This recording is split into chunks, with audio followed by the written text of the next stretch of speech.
Hello and welcome to the viewers of this video.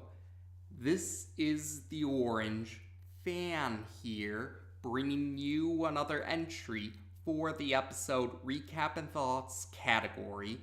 This video will be dedicated to the A segment of episode 38 of Codename Kids Next Door, Operation President. We begin this segment at Gallagher Elementary School, where we see the 4th grade class president is walking down a hallway. His advisor, Anna Worthington, and several hall monitor guards are also walking with him down the hallway. Although this segment does not reveal the 4th grade class president's name, a later entry reveals his name to be James Nixon McGarfield, or Jimmy for short. So for the rest of this video, he will be known as Jimmy. There are also many other students in the hallway, including some student reporters who have some questions for Jimmy. Jimmy answers a few questions, but then he makes a point to say that he wants to concentrate on the important event that he will be participating in today. This event is Jimmy going to City Hall to meet with the school board, and he's hoping to negotiate with the school board so that school days will be shorter and that lunchtime will be required to have pizza, much to the delight of the students in the hallway. Soon enough, the Sector V operatives of the Kids Next Door arrive and they greet Jimmy. Number 1 explains that because the trip from the school to City Hall is likely to be extremely dangerous, they believe that Jimmy's usual security will be at great risk during this trip. So the Sector V operatives will be taking over the security for this trip to City Hall. The hall monitor guards are cool with this because this means they get to take a break, while Jimmy also sounds like this is a good idea. Or yes, Jimmy sounds very confident when he says this sounds like a good idea. But then he admits to Number 1 in secret when he whispers to Number 1 that he's actually quite terrified about the trip to City Hall. But Number 1 assures Jimmy that the Sector V operatives will do their best to keep him safe on the way to City Hall. So the Sector V operatives lead Jimmy to the bus garage of Gallagher Elementary School, but they also stop Anna from joining them as well. The Sector V operatives explain that they can't have any civilians with them for this trip. So, yes, so it's just Jimmy, or yes, Jimmy is the only one who will be with the Sector V operatives on the way to City Hall. After the Sector V operatives close the doors to the bus garage, Anna pulls out a communicator device, and she contacts the delightful children from down the lane who are still at their mansion. Anna admits to the delightful children that she was unable to join Jimmy on the trip to City Hall, but the delightful children assure Anna that this is no cause for alarm because they have other methods to see that their plans succeed, and there's also a shadowy figure with the delightful children. So the Sector V operatives and Jimmy board School Bus 1, and there seem to be some other Kids Next Door operatives that are guarding the bus garage and the entirety of Gallagher Elementary School for that matter, and they're keeping an eye out for any potential threats before they give Sector V the clear to begin the trip. So Number 24 gives the Sector V operatives a thumbs up, letting them know that the coast is clear. So School Bus 1 begins its trip to City Hall. Jimmy is still rather afraid, but Number 1 tries to calm Jimmy down that the Sector V operatives will do what they can to keep him safe once again. But soon enough, we see that the ice cream men have set up a trap, hoping to get the drop on the Sector V operatives and Jimmy. The ice cream men disguise themselves as kids, and they have a free ice cream stand. But Number 1 soon sees that it's a trap and makes a point to let Number 2 know to put the pedal to the metal, so to speak, because the ice cream men, School Bus 1 is able to drive off before the trap can formally be sprung. Having said that, though, the ice cream men have many other ways of trying to stop the Sector V operatives and Jimmy. Yes, we see many ice cream trucks starting to try and chase after and attack School Bus 1. And during the course of the chase, number 3, number 4, and number 5 are separated from School Bus 1. And at one point, there's even an elite ice cream man in a unique ice cream vehicle chasing after them.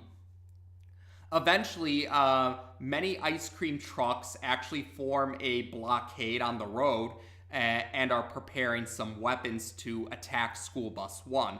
But School Bus 1 is able to avoid these attacks by activating flight mode. Yes, number 2 activates flight mode so that School Bus 1 can fly to City Hall for the rest of the trip.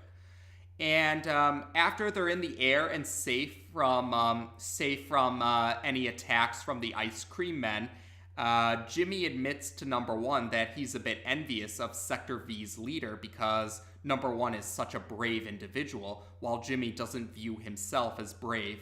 But number 1 tries to cheer Jimmy up by mentioning that it's very brave to try and negotiate with the school board so that the school days will be shorter and that lunch breaks will be required to have pizza. So yes, Jimmy appreciates number 1's words of encouragement, but suddenly a flying vehicle appears above School Bus 1 and someone drops down from this flying vehicle. This someone is walking on the roof of School Bus 1, and then they throw number 2 out of School Bus 1. Number 2 is able to land safely, though, because number 2 has a helicopter backpack on him, so he's safe even though he's not on School Bus 1 anymore. And number 1 and Jimmy hear a mechanized version of the Delightful Children's voices coming from this individual. It turns out this is an android duplicate of Jimmy. The Delightful Children are communicating with number 1 and Jimmy through the android, and they explain that although they wanted to take care of things in person, they decided that their android imposter, or this android duplicate of Jimmy, will be sufficient for carrying out their plans. And throughout the course of its appearance, the Jimmy android duplicate sometimes speaks with the mechanized version of the Delightful Children's voices, but sometimes he speaks with Jimmy's usual voice, and in other cases he speaks with a combination of Jimmy's voice and the mechanized version of the Delightful Children's voices. We also see that the Delightful Children have a camera in the android imposter, so that's how they're able to watch what's going on School Bus 1. The Delightful Children themselves are actually still at their mansion. They're swimming in a pool, actually, as they watch the action and control the android. So, number 1 lets Jimmy know to fasten his seatbelt because number 1 actually opens the back door of School Bus 1, hoping that the wind currents will pull the Jimmy android imposter out of School Bus 1.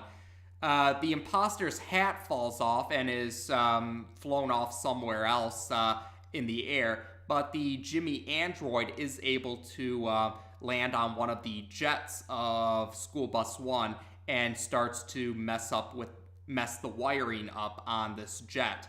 And then the Jimmy android is able to jump back onto School Bus 1 and attack number 1. Before the Jimmy android is able to finish off number 1, Jimmy himself actually sneak attacks the Jimmy android imposter, saying he may not be brave, but he's still willing to take on this imposter. So right now, Jimmy is the only one, the real Jimmy is the only one who has his hat, but during his fight with his android imposter, his hat falls off his head, so neither Jimmy is wearing a hat right now. And eventually the Jimmys are hanging on the edge of School Bus 1, the back door is still open, and the Jimmy that's actually hanging on to School Bus 1 kicks off the other Jimmy, the Jimmy that was hanging on the other Jimmy's leg. So that Jimmy falls to the ground, and the Jimmy who gets back into school bus 1, puts on the hat, and says that they should head off to City Hall now that there are no more distractions. So number 1 takes over controlling school bus 1, and he actually takes school bus 1 to a junkyard. And number 1 reveals he knows that the Jimmy who's with him right now is the android imposter, not the real Jimmy. The android imposter tries to attack number 1, but number 1 pulls out a communicator device and lets others know to set the plan in motion. So a magnet happens, a magnet is activated because the android duplicate is now stuck to the top of school bus 1. Number 1 gets out of school bus 1, and we see that number 3, number 4, and number 5 are controlling some of the machinery in the junkyard. They're able to destroy school bus 1 with the android duplicate inside. The delightful children are vowing that they will have their revenge for this as the android duplicate is being destroyed. Meanwhile, we see that number 2, using his helicopter backpack, has brought the real Jimmy to City Hall. Jimmy thanks number 2 and the rest of Sector V by extension for their help, and number 2 wishes Jimmy the best of luck with the negotiations. So number 2 goes to meet the rest of his teammates at Lime Ricky's bar, and Lime Ricky has the TV on so that they can see the end results of the meeting. So Jimmy exits City Hall, and he's speaking with the news reporters, saying that the school day will no longer end at 3 p.m. Suddenly, though, Jimmy starts to speak in a monotone voice and says that the school day will last until 8:25 p.m., that there will no longer be any lunch breaks, and that the homework amount will be triple of what it was before. Suddenly, Father appears next to Jimmy, and the segment ends with Father letting out an evil laugh. So this segment starts a storyline that will carry over in both Season 4 and Season 5. There will be full episodes, one in Season 4 and one in Season 5, that will be dedicated to this particular storyline. And as you can imagine, this has to do with the 4th grade class president. And yes, James Nixon McGarfield, aka Jimmy, first appeared in Operation Robbers earlier in the season. But this is the appearance where this is his first major appearance in the series. And yes, we do get to see that Jimmy comes off as a rather friendly individual. Those who have seen the later entries or Jimmy's next appearance will know, though, that this kind of does become harsher in hindsight. And actually rewatching this segment, there were certain things that I noticed that Jimmy said that actually do carry over to his next appearance. And while Jimmy was admitting to number 1 how he was envious of number 1, he does indirectly bring up Lizzie, and he also makes a comment about how he doesn't feel he's brave enough to admit his feelings to the girl that he has feelings for.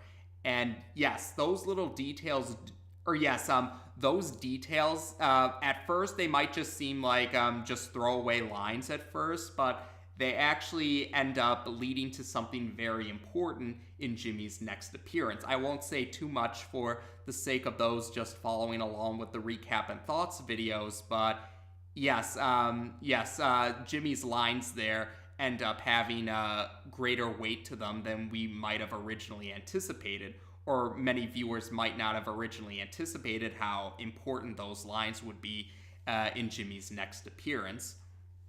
And this segment also stands out, this segment is a parody or an affectionate homage to the movie Air Force One, and this segment is also one of the show's examples of the bad guys actually winning. The delightful children, and by extension the ice cream men, did try to stop the Sector V operatives and Jimmy from reaching City Hall, but the delightful children and the ice cream men were foiled.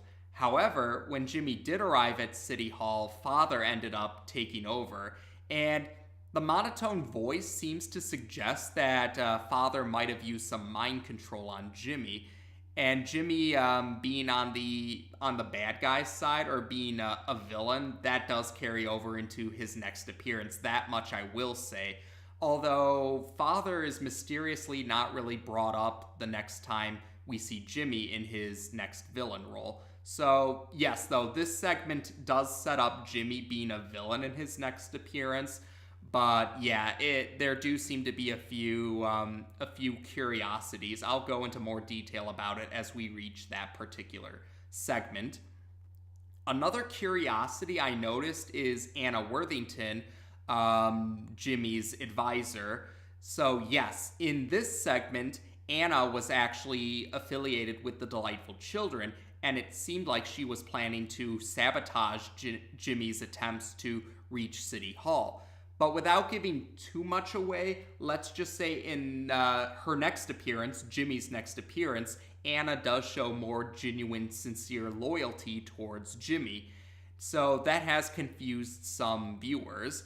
Some viewers suspect that maybe Anna was working with the Delightful Children because she was under the impression that the Delightful Children would not harm Jimmy if she went along with their plans. Alternatively, though, some fans speculate that maybe Anna's loyalty to Jimmy gradually became more genuine over the course of time as she spent as the advisor of the fourth grade class president. So those are at least the two main theories, hypotheses, or speculation, whatever you want to call it. That's the main speculation that I've seen some fans suggest for Anna's differences, or yes, the differences in Anna's characterization here compared to her next appearance. And as for the more severe school time and the lack of lunch breaks and the triple amount of homework at the end, it seems that it doesn't last too long because there actually is an entry in season 4 that I'm thinking of that actually focuses on lunchtime. So it seems like the ending. It seems like the Sector V operatives or some other, or the kids next door in general. Yes, it seems like the kids next door were able to resolve the issue with Gallagher Elementary School's more severe school-related conditions that happened at the end of the segment. So it seems like they don't last, although we don't see how they resolve that particular conflict. But otherwise, yes, I think that's about it for this particular entry. So like I said, this starts a storyline this begins a storyline relating to the fourth grade class president, and the ending does set up Jimmy as becoming a villain in his next appearance. And like I said, a few lines that Jimmy said to number 1 actually do end up taking on a whole different meaning once we see him in his next appearance. And otherwise, I believe that's about it for this particular entry. So as of this video, we've now discussed the A segment of episode 38 of Codename Kids Next Door on this channel. Take care, and until next time.